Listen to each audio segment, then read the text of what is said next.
Some of the most significant innovation in the world of money and finance have been quietly underway for a number of years.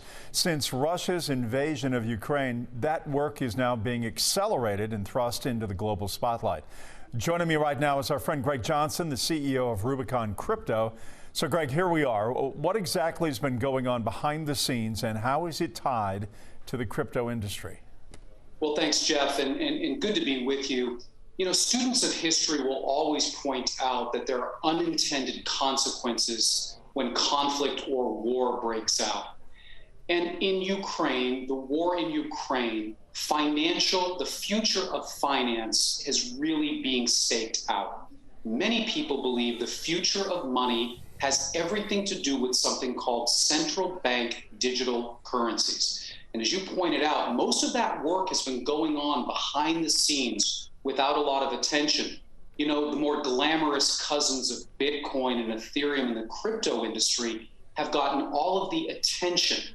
But it's really these CBDCs, as they're called, that are the glue behind the scenes to the future monetary system that we all take for granted.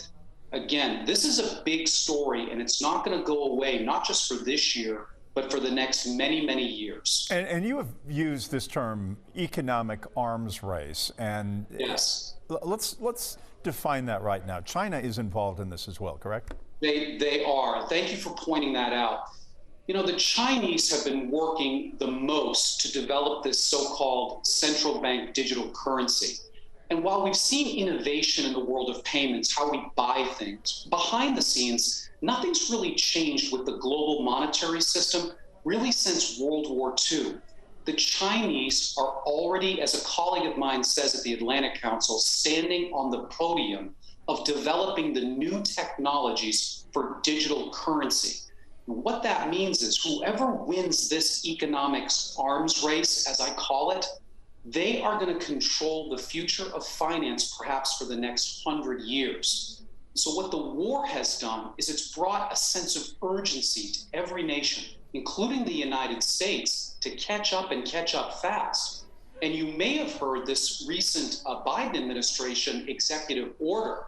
Some of the strongest language actually directed the government to work, quote unquote, urgently together on the topic of central bank digital currencies. 80 countries are already working on these projects, and it accounts for more than 90% of the world's GDP. So this is a very big story, but like I said, it's not as glamorous as some of the other things like NFTs that we've talked about in the past. Does Atlanta have a role in this emerging central bank digital currency race? I think we have a huge role to play. Many folks might take this for granted, but not far from where the Margaret Mitchell House is, right there on Peachtree, is the Atlanta Federal Reserve Bank. There's only about a dozen or so of these banks in the United States, and they all have an important role.